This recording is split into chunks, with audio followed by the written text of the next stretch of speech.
Disney, Pixar, Ghibli, Aardman, Hanna-Barbera.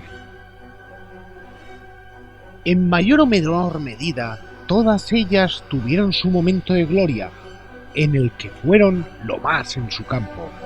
Pero incluso en esos momentos, llenos de triunfo y euforia creativa, tuvieron sus pinchazos. Son las ovejas negras.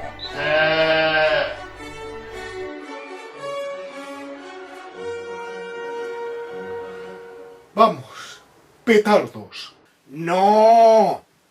Solo son animaciones más flojitas que su línea habitual. Venga, enviádmelas. Hoy quiero probar delicatessens. ¡No! Hay fans radicales de todas esas productoras. No puedo sacrificarlas sin juicio previo. Podría morir. Al menos, por favor. La de Hanna-Barbera, la de Hanna-Barbera. No sé cuál es, pero sacrifícala. Está bien, la de Hanna-Barbera. Se me hace la boca agua. La época dorada de Hanna-Barbera fue bastante larga. Comenzó con Los Picapiedra en 1960 y terminó en 1981 con Los Pitufos, su última serie de éxito. Podríamos dividir esta época dorada en tres etapas, de 1960 a 1964, en que inventaron nuevos lenguajes de animación barata televisiva, de 1965 a 1968, en que inventaron los Saturday Morning Cartoons y probaron con éxito, pero críticas, la fórmula de las series de acción, y de 1969 a 1981, en que inventaron la fórmula de los adolescentes resuelven misterios y embalsamaron sus franquicias clásicas con secuelas, precuelas, crossovers, cameos, spin-offs y series All-Stars. Pero también hay que tener en cuenta que Hanna-Barbera reinó en esta época decadente, sobre todo gracias a que su única competencia fue Filmation. No tuvo que autosuperarse demasiado. Podemos decir que de estas tres etapas, la única época dorada por derecho propio es la primera. ¿Y qué hicieron en aquella época? Los Picapiedra, los Jetsons, el Oso Yogi, Johnny Quest... Era una época muy creativa para Hanna-Barbera. ¿Pero no venía a ser todo lo mismo? Pues sí. Por eso me cuesta elegir solo una. Que siendo lo mismo, sea especialmente mala. Pero me decanto por Yippee Yappy Yahoo. No es precisamente la serie más entrañable e inolvidable de Hanna-Barbera, ¿verdad? Se trata de un segmento de Peter Potamus, una comedia de gags sobre unos mosqueperros tontos que mientras intentan proteger al rey, provocan más problemas de los que resuelven. A mí me recuerda a los cómics de Mortadelo y Filemón, y su estilo de humor desfasadísimo, forzado y previsible no es que me haga ninguna gracia. ¿Eso se puede aplicar a casi todo lo que produjo Hanna-Barbera en aquella época? Sí. Aunque la mayoría de las series de Hanna-Barbera de aquella época han envejecido fatal. Eran repetitivas y tenían una producción lamentable debido a los bajos presupuestos. Con todo y con esa, recordemos que cuidaban especialmente una serie de detalles de los que sí podían encargarse para acabar haciendo productos de una calidad relativamente buena. Y bien, el diseño es alarmantemente genérico, las poses son forzadas, la expresividad no es gran cosa y los colores... Quizá el único punto bien cuidado de esta serie sean las voces.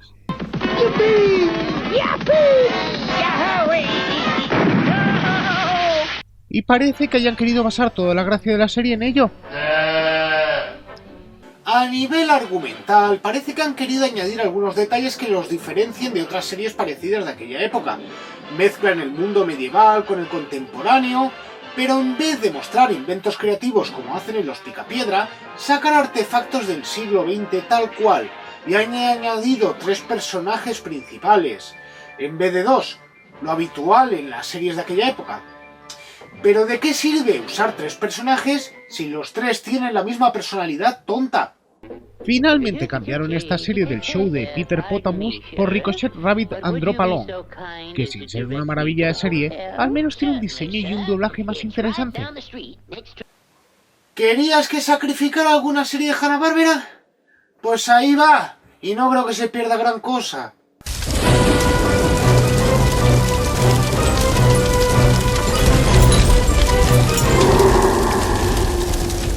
Bien, ahora que no tengo que sacrificar nada, puedo reseñar negativamente algo de Aardman.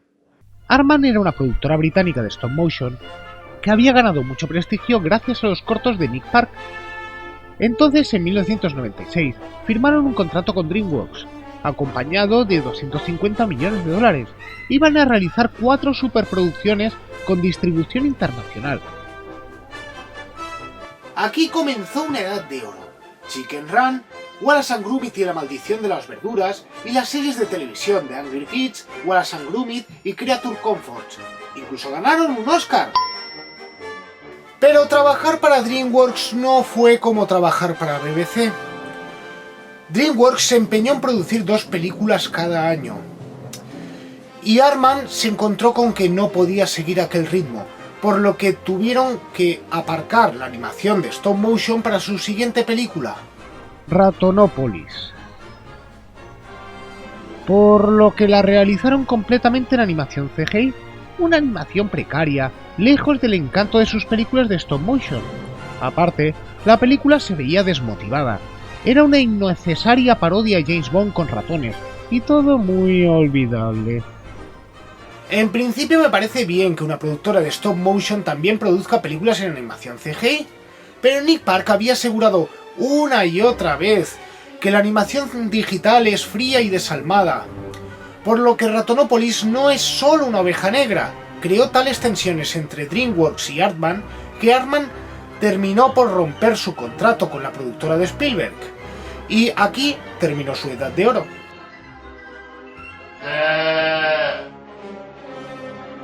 Actualmente han vuelto a trabajar en proyectos interesantes, pero eso es otra historia. Como veo que no pasa nada por reseñar con sarna las obras de productoras populares en su mejor momento, creo que voy a atreverme con Disney. ¡Eres un nazi! ¡Eres un poser! ¡Venga! Un poco de manga ancha, que este especial trata precisamente de reseñar negativamente, pero con razón, animaciones populares. Mándame ese delicatessen de Disney. Y una leche.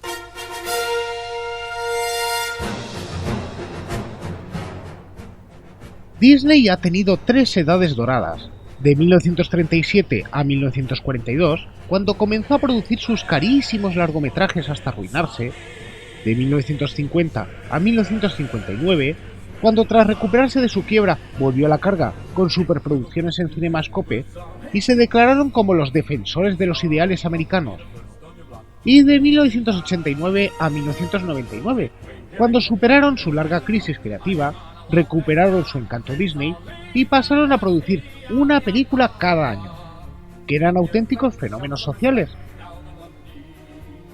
Quizá las ñoñas películas de su segunda edad de oro las podemos obviar. Y en cuanto a la primera, solo produjeron 5 películas: Blancanieves, Pinocho, Fantasía, Dumbo y Bambi. Fantasía recibió malas críticas, Dumbo es floja a nivel técnico y Bambi es floja a nivel argumental, pero aún así me cuesta señalar alguna de estas películas como una oveja negra. Creo que es más interesante buscar una oveja negra en los 90, la llamada década Disney. Pero de esta dorada época de Disney, así como de Pixar y de Miyazaki, hablaremos en el próximo especial. ¡Hasta pronto!